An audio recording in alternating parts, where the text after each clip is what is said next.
Individualism, this emphasis on ourselves as individuals and that we can be exempt from all of this conditioning and socialization. Even as I do these talks, oftentimes people get their backs up just in the fact that I'm generalizing, and that's like a very sacred ideology, right? You can't generalize.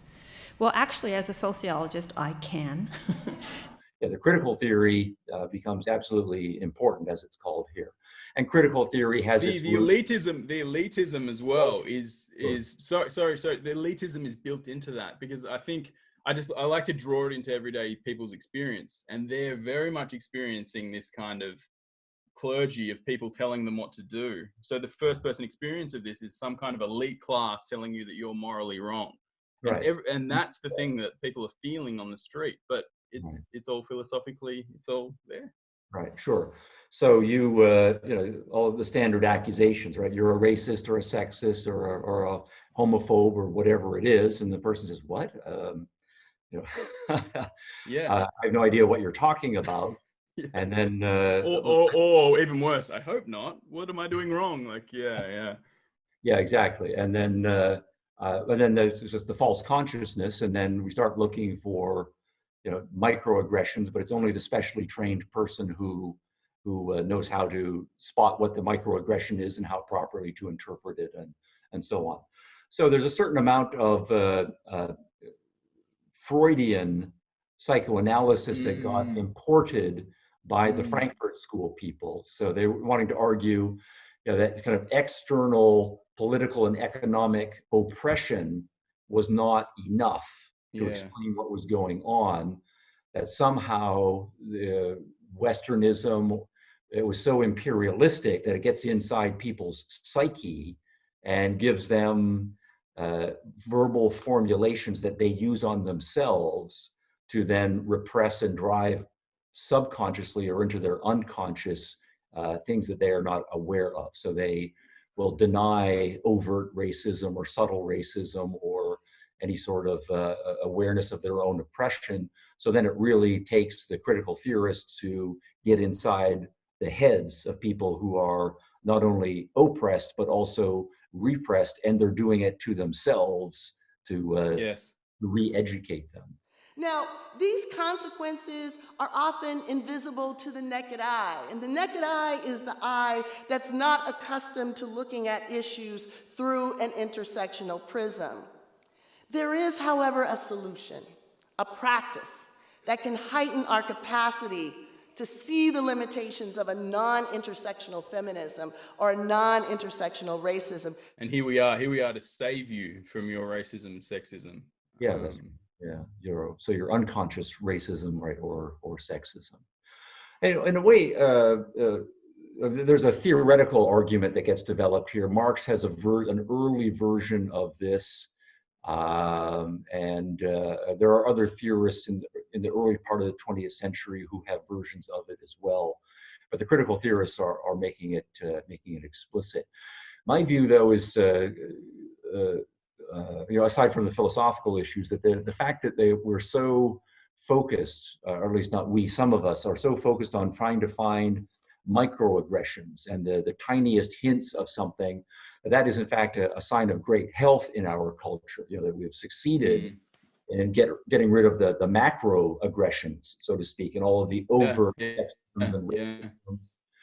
So it's if you are really resorting to getting out the microscope to try to find some residual elements of racism and sexism, well, that means we've come a long way. So we should pat Well, ourselves on the there's some interesting element to this where we came so far that all the low hanging fruit had gone. It's like all their heroes are people, Mandela or Martin Luther King, or the suffragettes who had a mission, right? Sure. And so Frederick they Douglass. deserve to Yeah, go into the streets, and they're yeah, heroes. They're heroes. yeah, They're heroes. And so if you get to a point where all the low hanging fruit's gone and you can't run into the streets yeah. and get that kind of the social adoration that all their heroes had.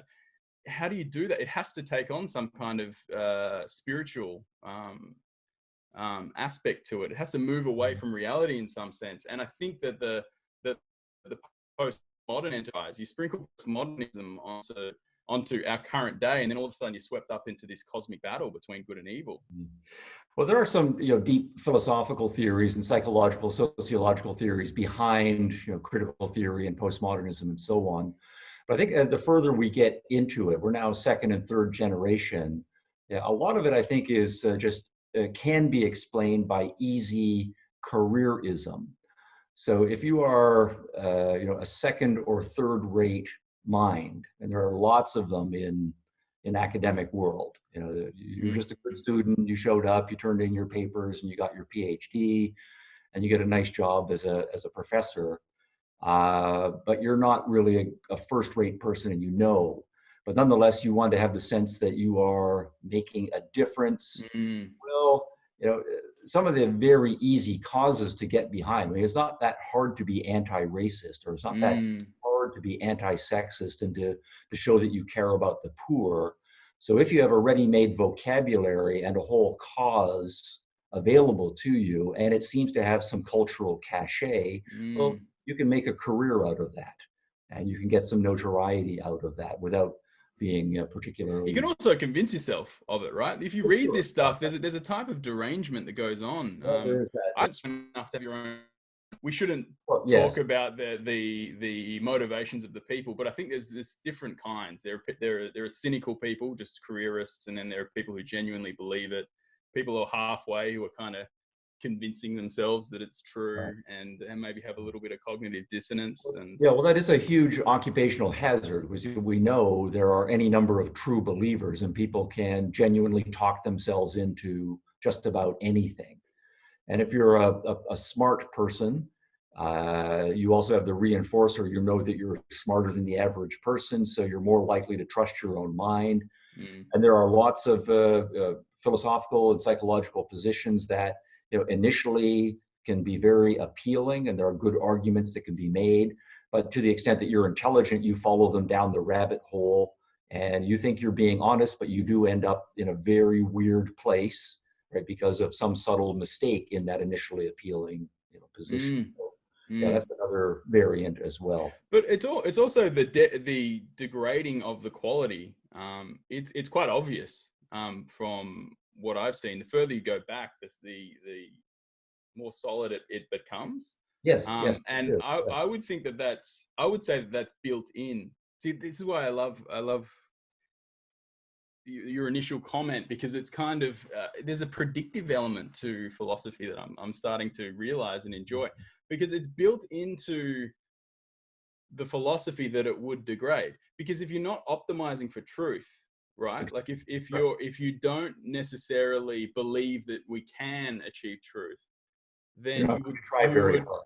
You wouldn't. Yeah, you're not. Why would you try? And so all of a sudden, this is a big change, and this is fundamentally what mostly Gen Z and Pluckers have been looking at. It very much happened in the late 80s through the 90s, where you have this clear, we were calling it applied postmodernism, but it's this clear, we're not optimizing for truth, we're optimizing for change. We're optimizing, they're optimizing for something else. And so it was open for the hoax project, the dog park paper. It's like, it's so ridiculous. How would anyone end up there? The author fairly uncritically tags a number of 1 every hour of sexual encounters between dogs as rape, without providing a strong basis for the researcher's knowledge of whether these encounters were wanted or unwanted. The author defines consensual dog sex as when the penetration was not resisted. But what are the author's credentials for assessing dog behavior to this extent? That's what this paper was about. Yeah. Is train men like we train dogs. It is also not politically feasible to leash men, yank their leashes when they misbehave, or strike men with leashes or other objects in an attempt to help them desist from sexual aggression and other predatory behaviors. It's not politically feasible. It's not politically feasible.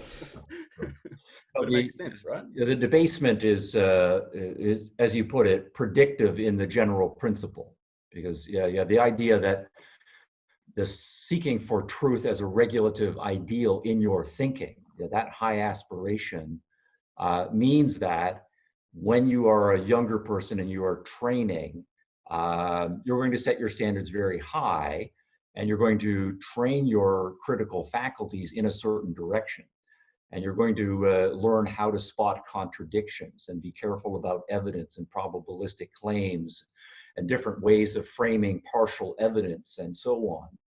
But once the truth as a regulative ideal goes out the window, then all of those logical, definitional, careful attention to observation and so on, those go out the window. But on the normative side, and there's a strong connection there as well. Once you start, you make a commitment to, individuals aren't autonomous agents, right, with any locus of self-control and self-responsibility.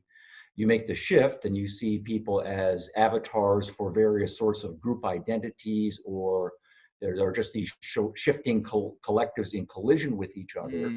Once you go down that road, then there's going to then be another kind of debasement. You're not going to treat other individuals, right, with respect, or be willing to tolerate argumentation and differences of opinion and challenges to your own viewpoint, or the idea that through discussion we can sort out what's the best compromise or the best principle together. Again, all of those civil ethical skills will be suffering debasement as well. So both on the cognitive side and the normative side, we go down the road. This is